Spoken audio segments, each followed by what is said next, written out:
once had a sociology teacher who said that the most common American greeting was, "How are you? Fine. How are you? Fine." Mr. Thornborough insisted that this marked a shallowness, a growing shallowness in human connection. We might greet many people throughout our day or week, but without much depth. How are you? Fine. How are you? Fine. Do you ever feel that? You greet people, and it's not appropriate to go deep with everyone you meet. Ask anyone who's ever worked the checkout line if they really want to go deep with everyone they meet. But there is a much remarked upon loneliness epidemic in our country. It sort of came with the rise of the smartphone, but had been growing for some time. And it says that we are distracted by things beyond, except for human interaction. And we've got lots of demands on our time. And so I don't have time to engage with you. How are you? Fine. How are you? Fine. I think many of us feel the need for more connection, for authentic, real connection. And so we engage with this thing that is perhaps a kind of sterile phrase, theme-based ministry, which helps direct the various parts of ministry in our fellowship. But really at the core of it is a desire to say, "How are you?" and listen to the response, to listen to something deeper and really connect. What started in 2006 2006, 20 years ago, as a conversation among a group of colleagues to share resources. What are you thinking about?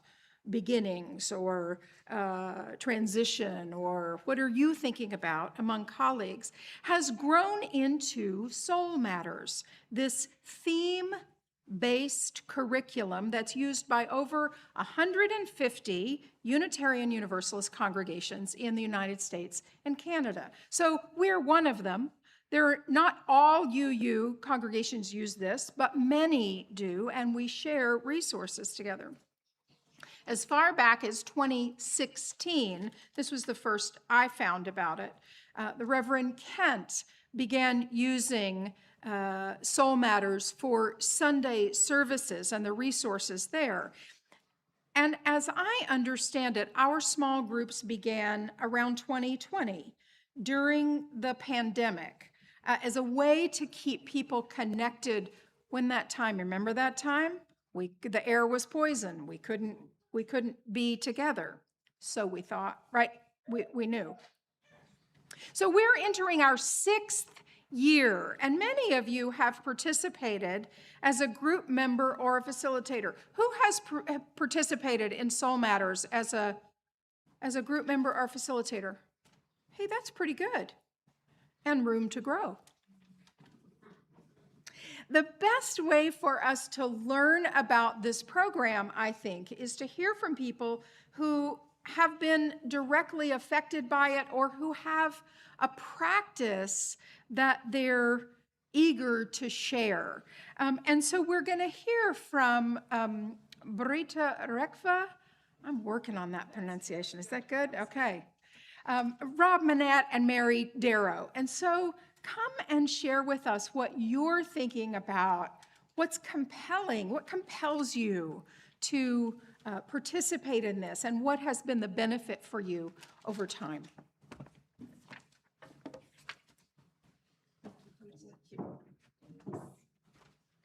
Good morning. Good morning. I'm great. Are you great? Good.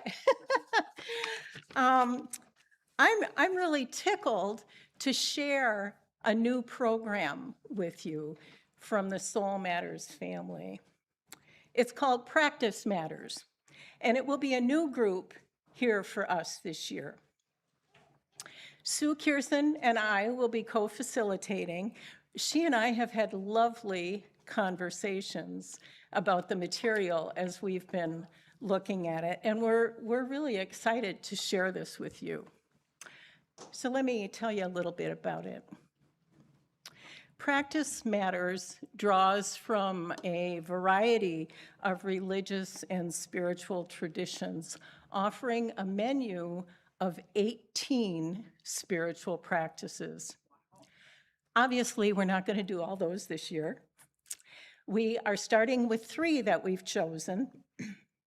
Fasting, which is a practice of inclusion rather than exclusion.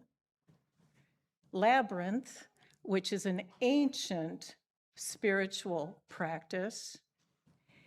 And silence, opening to silence, which I think may be a practice used by all religions and traditions.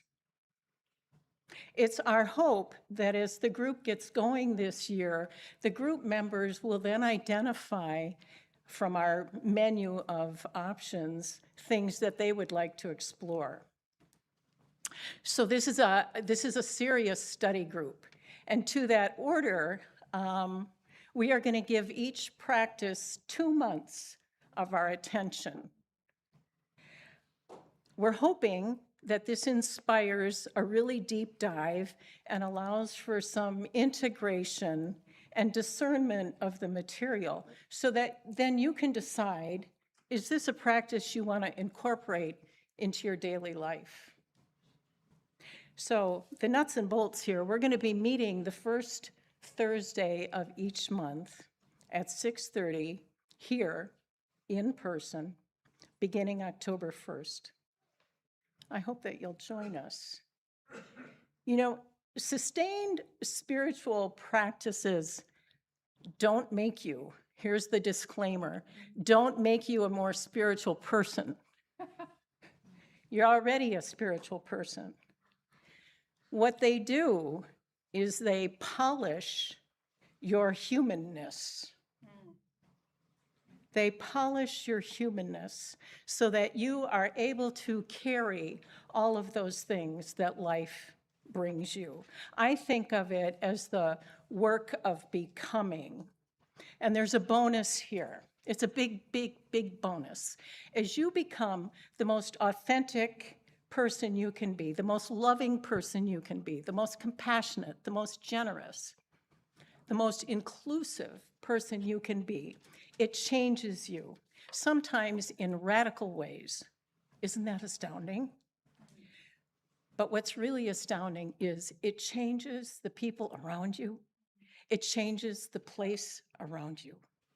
I am so jazzed about this, really excited about it, and I hope that you'll join us. Think about signing up. Thanks.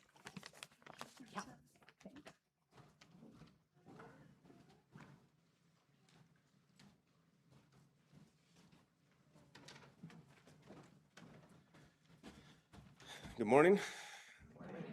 My name's Rob, and I don't often attend Sunday services. I've been in and out over the last several, or in different parts of my life, but I was here on one very consequential Sunday last year that led me to stand here today.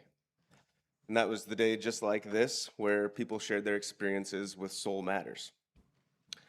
After the service, I decided to sign up, and I'm not one to back out of a commitment, so I saw my way through it. What I found in Soul Matters was a group of people committed to showing up for one another and generously sharing meaningful insights and life experiences. We learned together without feeling the need to fix each other. Soul Matters gave me something that I apparently needed in my life, a reason to stop, reflect, and actually do the inner work that I keep telling myself I'm going to do. It turns out my intentions are often much stronger than my follow-through. But the affinity I developed for my group was always enough to get me to do the thing I would otherwise have set aside for later.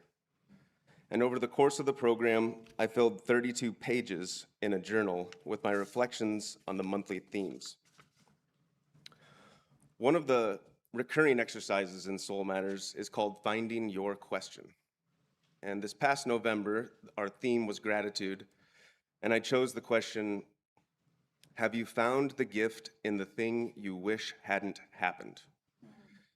And that question stood out to me because I knew exactly what the thing I wish hadn't happened was, but I had never really accepted that there was a gift hidden within my grief and pain.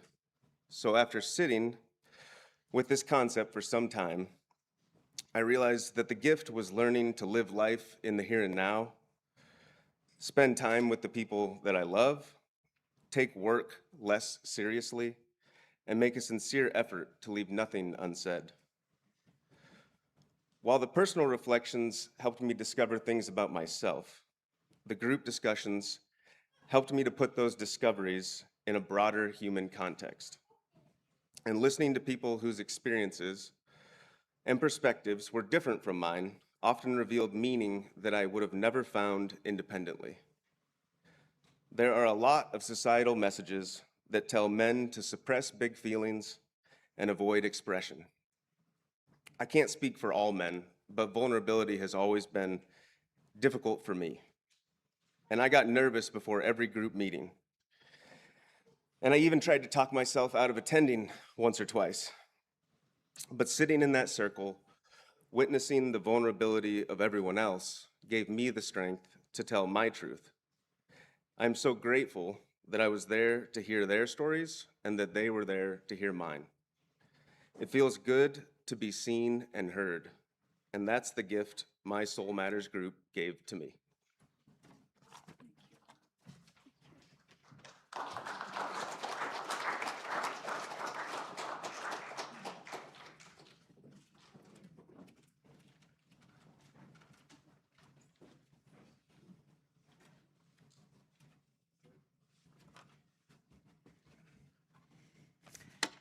Good morning, everyone. So I have been a participant in Creativity Matters 3 times as a facilitator and also as a participant twice.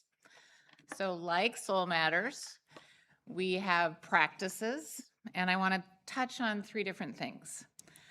So just about everyone that does Creativity Matters, and I see several of you in the room, the first thing people say is, this makes me do the practice, right? So we're accountable to each other. If it weren't for the group, we probably wouldn't be as creative as we are without this group. So it's practice with accountability. So it brings you together around creativity. The second thing is it's a covenantal community. And what that means is we have a covenant with each other. We will show up, we will do the work, we will learn how to be deep listeners. And I want to talk about deep listening. You kind of touched on it. When we practice deep listening, we share around the table both our journaling and our practice, our projects, and we don't speak. And for me, that's not always easy. And I know some other people struggle with not speaking. So it's really become a practice for me to listen deeply to people and to not always share.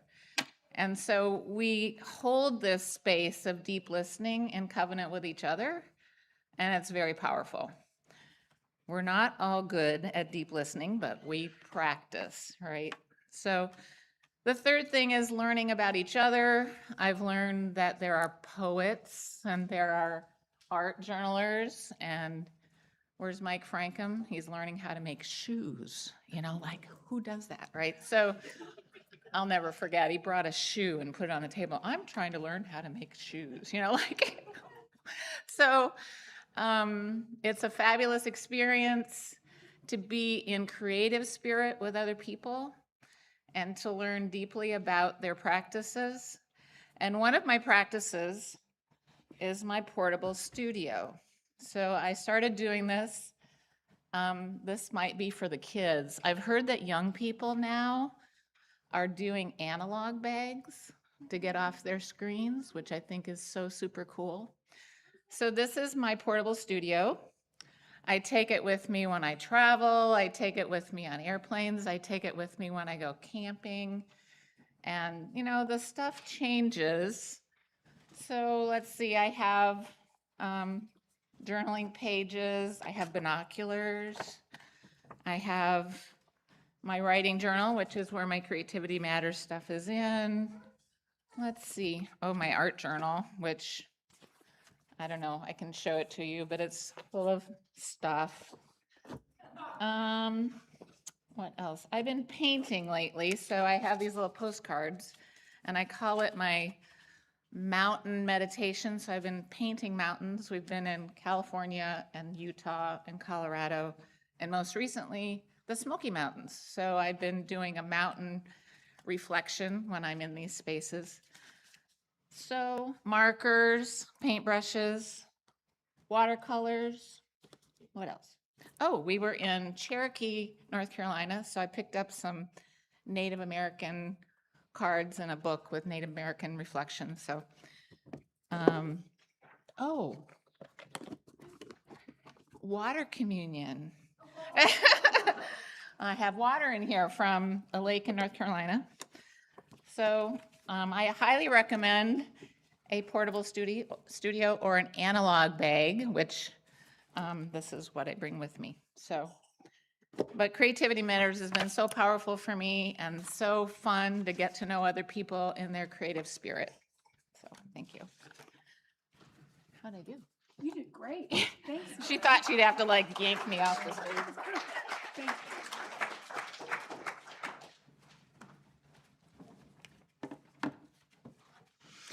I love hearing how there are similarities across groups and also individual experiences, which is exactly what we hope will happen in congregational life.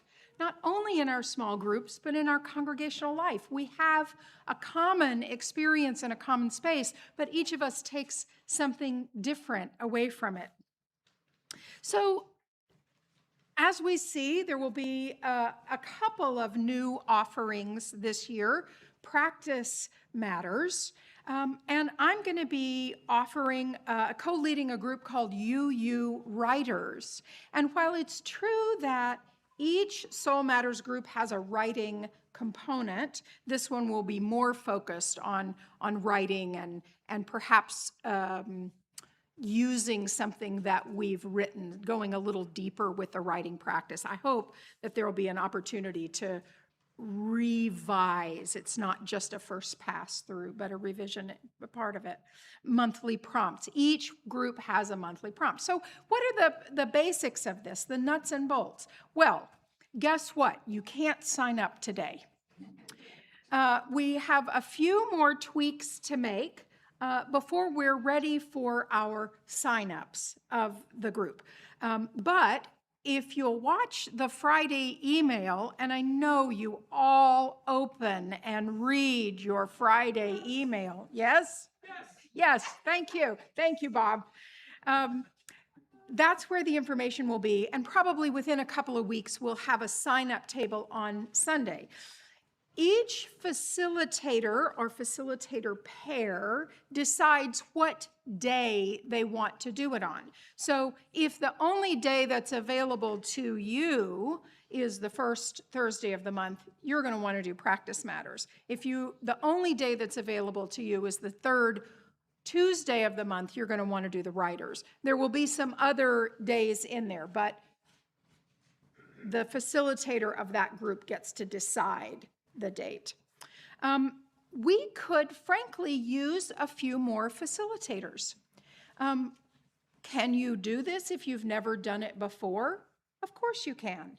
It's not the most difficult thing in the world to facilitate a group. It's actually quite energizing and fun.